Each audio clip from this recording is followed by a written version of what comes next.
On a day when Mr. Narendra Modi, Gujarat Chief Minister, has flagged off his Sadbhavna mission, I'm joined by Mr. Narendra Modi. Mr. Modi, it's been a high-profile event. The objective behind this event, the timing of it is what everybody is asking. Why now? वैसे सद्भावना के काम तो लगातार चलते रहते हैं और गुजरात सरकार की अनेक योजनाएं ऐसी हैं जिसमें अब सद्भावना के काम को प्रमोशन का सहज रूप से महसूस कर सकते हैं। जैसे हमारे यहाँ समरस गांव की योजना है, तीर्थग्राम की योजना है, पावन ग्राम की योजना है। ये सारे प्रकल्प और भी बहुत हैं, वो सोशल हार्मनी को बढ़ावा देने वाले प्रयोग हैं और बहुत सफल है। तो एक प्रकार से उसको तो हम कर रहे हैं। दूसरा विषय है कि गुजरात की चर्चा डेवलपमेंट को लेकर के हो रही है, गुड गवर्नेंस को लेकर के हो रही है,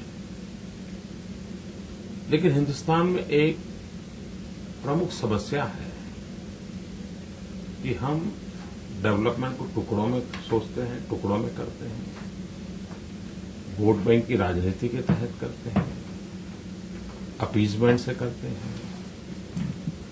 क्या देश को एक ऐसे मॉडल को हम दे सकते हैं जिसमें appeasement to none, justice to all,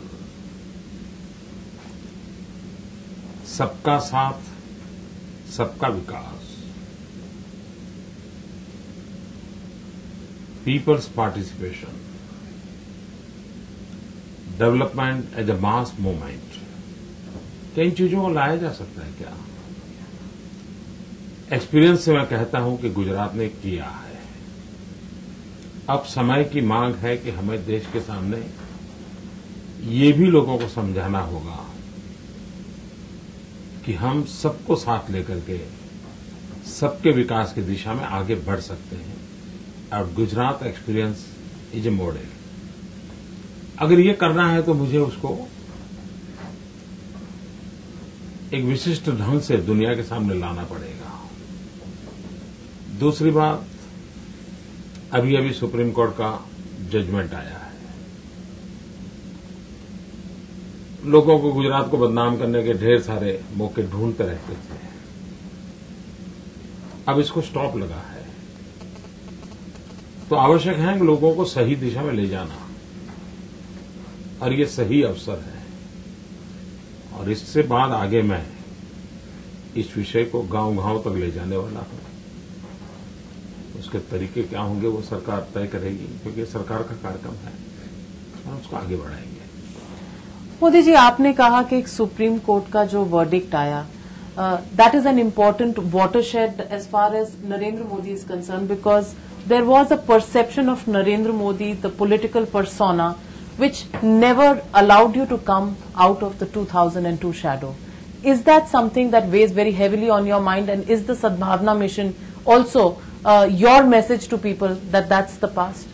नहीं, मेरे लिए वो इश्यू नहीं है, कभी भी इश्यू नहीं है, और न ही कोई मुझे बोझ रखने का कारण था, क्योंकि हमें लगता है कि आगे जाना चाहिए, आगे का सोचना चाहिए, और हमने 2002 से ही आगे का ही सोचा है, आगे का ही किया है, और उसी का तो कारण है इसी सालों में 2002 के बाद ही गुजरात में इतना इन्वेस्टमेंट आया, गुजरात में इतना एग्रीकल्चर डेवलपमेंट हुआ, गुजरात में इतना लोगों को रोजगार मिले। तो कोई 2002 के कारण गुजरात ठहर गया या गुजरात का विकास अटक गया था, ऐसा नहीं है।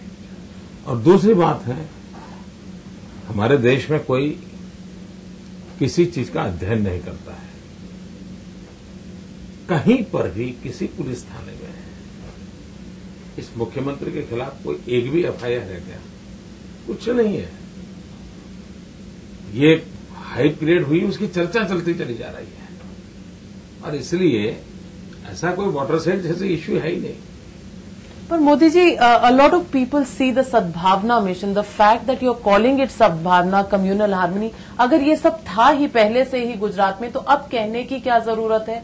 और क्या ये एक अटेम्प्ट है नरेंद्र मोदी के लिए for an image make over, because Narendra Modi now wants to give some message to his detractors? पहली बात है कि अगर मुझे इमेज की चिंता होती तो वो काम मैं 2002-2003 में ही कर देता। और इमेज मेकओवर के लिए दुनिया में बहुत सारे रास्ते हैं। सुबह शाम मीडिया के मित्रों से मिलता, बहुत सारे इंटरव्यू देता, आए दिन बाइट देता था, कोई बहुत तरीके थे, लेकिन ऐसे किसी रास्ते को मैंने चुना नहीं है। मैंने कठोर परिश्रम किया है गुजरात के विकास के लिए, और मोदी को अपनी इमेज के लिए न पैदा हुआ है, न मोदी अपनी इमेज की चिंता करता है। मैं इस देश की सेवा करने के लिए कमिटेड हूं। बहुत छोटी आयु में घर छोड़ा है, भारत मां की सेवा के लिए, इमेज बनाने के लिए नहीं छोड़ा है। और मुझसे जो ईश्वर ने शक्ति दी है, समझ दी है, मैं देश की सेवा कर रहा हूं, गुजरात की सेवा कर रहा हूं, आम आदमी का भला हो। और जब ईश्वर ने मुझे इतना बड़ा दायित्व दिया है तो उसका सबसे बड़ा फायदा आम आदमी को मिलना चाहिए। इसलिए इमेज के लिए कोई इतनी मेहनत क्यों करेगा? बहुत सारे रास्ते हैं इमेज के लिए। तो mister Modi, the other question is the Congress party. आपने फास्ट अनाउंस किया, कांग्रेस पार्टी के शंकर सिंह वाघेला जी ने भी फास्ट अनाउंस किया। आप ये कंपेटिटिव फास्ट मानते हैं? कांग्रेस कुछ आपको मैसेज दे रही है इस फास्ट के जरिए? इस विषय में मैंने तय किया है एक भी शब्द नहीं बोलना। मैंने तय किया है कि मुझे गुजरात की भलाई के लिए अगर 12 घंटे काम करता हूं, कम पड़ते हैं तो 14 घंटे करूंगा। 14 घंटे काम करता हूं, कम पड़ते हैं तो 16 घंटे करता हूं। मेरा एक ही व्रत है, एक ही संकल्प है, अच्छा काम, सबके लिए अच्छा काम, गुजरात के विकास के लिए काम, उसी को करते रहना। Modi ji, you're not saying anything about the Congress, but we know that you have been on the war path, even with the central government. You've written a letter to the Prime Minister about the appointment of the Lokayukta. You've never made a public statement on that issue on camera. Are you really upset with the central government? What is your future course of action? Because there seems to be no response coming from the center on this score. जहां तक central government का सवाल है, हिंदुस्तान की सभी सरकारें परेशान हैं, चाहे वो कांग्रेस की हो, यूपीए की हो, बीजेपी की हो या एनडीए की हो। जिस प्रकार से फेडरल स्ट्रक्चर पर उन्होंने हमला बोला है, देश की एकता के लिए खतरा पैदा हो जाए, उस हद तक भारत के फेडरल स्ट्रक्चर पर घात हो रहे हैं। और उसके प्रति नाराजगी सभी राज्यों की है, सिर्फ बीजेपी या नरेंद्र मोदी की नहीं। अभी लेटेस्ट जो एक मीटिंग हुई उसमें भी यही आवाज उठी कि आप फेडरल स्ट्रक्चर को बहुत नुकसान कर रहे हो। और भारत सरकार को समझना चाहिए कि हिंदुस्तान जैसे राज्य में फेडरल स्ट्रक्चर को जितना हम सुरक्षित रखेंगे, जिसका स्ट्रेंथन करेंगे, उतना देश को लाभ होगा। तो ये कोई शिकायत, गिले शिकवे का मुद्दा नहीं है, देश हित के बेसिक पॉइंट है जिसको मैंने उठाया है। Mr. Modi, today at the Sadbhavna Divas, we also saw a political point being made. There were a lot of allies of the BJP which came. We saw even potential allies like the AIDMK being represented here. Is this again another message that Narendra Modi is saying that he is acceptable to all? मैंने तो ऐसा सोचा नहीं था, लेकिन सद्भावना एक ऐसा विषय है कि जिसमें सबने जुड़ना चाहिए। ये एक पॉजिटिव काम है, ये कोई पॉलिटिकल एजेंडा तो है नहीं, सबने जुड़ना चाहिए। अब इसमें न जुड़ने का कारण मुझे समझ नहीं आ रहा है। और नीतीश कुमार जी जो जेडीयू है, सबसे बड़ा एलाई है, उनका ना आना, उसका कोई खास आपका रिस्पॉन्स टू दैट? दरअसल मैं कहता हूं कोई विशेष प्रयास हमने किया नहीं है, इसको बुलाओ, यहां करो, वहां करो, ऐसा कोई प्रयास नहीं किया। रूटीन में जिन लोगों को ध्यान आया वही हुआ है। कोई एक्स्ट्रा एफर्ट्स किए, इनविटेशन भेजा, कोई सूचनाएं गई, कोई मीटिंग में तय हुआ, ऐसा नहीं है। ये तो स्टेट का कार्यक्रम है।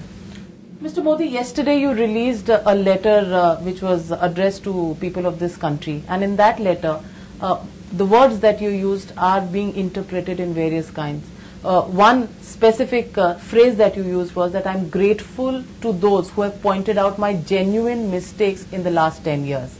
Many people have interpreted that as some sort of an admission that there was a mistake in 2002. पहली बात यह है, मैंने ये कहा है, कोई भी व्यक्ति पूर्ण नहीं होता है, कोई भी व्यवस्था पूर्ण नहीं होती है, और कोई ये क्लेम नहीं कर सकता कि मेरा राज्य ने 100% उत्तम है, बेस्ट है, ऐसा क्लेम नहीं कर सकता। और मैं मानता हूं कि लोकतंत्र में क्रिटिसिज्म इज मोस्ट वेलकम, लेकिन देश का दुर्भाग्य है कि क्रिटिसिज्म नहीं हो रहा है, एलिगेशन हो रहा है। और मैं जो क्रिटिसिज्म करते हैं उनको हमेशा तारीफ करता हूं, क्योंकि उससे हमें कुछ सीखने को मिलता है, हमारी कमियां ध्यान में आती हैं, सुधार करने का अवसर मिलता है। और बहुत से विषय होते हैं कि जैसे बारिश के समय करने के काम एक आध काम छूट जाता है, लगता है यार ये रह गया, और कभी किसी मीडिया के माध्यम से या किसी डेलीगेशन के माध्यम से पता चलता है, भाई देखिए आप लोग कैसी गलती कर रहे हो, तो ध्यान में आता है। तो ऐसे बहुत सारे विषय होते हैं कि जिसके विषय में कई लोग बताते हैं और मैं उनका स्वागत करता हूं। तो एक प्रकार से मेरा इस लिखने का इरादा यह है कि भविष्य में भी मैं क्रिटिसिज्म को वेलकम करता रहूंगा। कुछ कमियां हमारी हो, गलतियां हो, तो लोगों को बताते रहें। एक प्रकार से मैंने इंस्टिगेट किया है। So you're saying don't make allegations, only criticize. देखिए, कभी भी लोकतंत्र में एलिगेशन से फायदा नहीं होता है, लेकिन मैं किसी को नहीं कहता हूं ये करो या ना करो, उनकी मर्जी। लोकतंत्र के लिए मुझे अनुभव आया है कि क्रिटिसिज्म से बहुत फायदा होता है, बहुत फायदा होता है। Mr. Modi, my last question to you, it's also your birthday. On a day, most people make plans for their future. Your plans for the future, you'll always say the 6 crore people of Gujarat, that is a given. There are assembly elections in the state next year. But beyond that, what's your vision of your role in national politics? पहली बात है कि जो लोग जन्मदिन मनाते हैं, वे जन्मदिन के दिन अपने फ्यूचर प्लान भी करते हैं। मैं एक ऐसा इंसान हूं जो जन्मदिन मनाता भी नहीं और न ही कोई फ्यूचर प्लान करता हूं। मैं आज जहां हूं वहां भी कोई अपने प्लानिंग से नहीं आया हूं, और इसलिए मैं इसमें कभी समय खराब नहीं करता हूं। मेरे अगर जीवन की ओर देखा जाए तो मेरा नेचर ये है कि जब जो काम मुझे मिलता है उसको मैं जी जान से करता हूं, इतना बिल्कुल टोटली इन्वॉल्व हो जाता हूं। अब जैसे मैं कई वर्षों तक दिल्ली में रहा, लेकिन इन दिनों मैं दिल्ली की ओर जाता भी नहीं, कभी देखता भी नहीं हूं। एक आध मीटिंग में जाता हूं तो एयरपोर्ट से उतरा, मीटिंग में गया, वापस चला आता हूं। और प्रधानमंत्री की मीटिंग्स भी आपने कुछ अटेंड नहीं की रिसेंट? मैं इतने लंबे समय में एक ही मीटिंग है जिसमें मैं गया नहीं, और मुझे मालूम नहीं था कि मेरी एब्सेंट का इतना बड़ा महत्व होता है। पहली बार पता चला मुझे।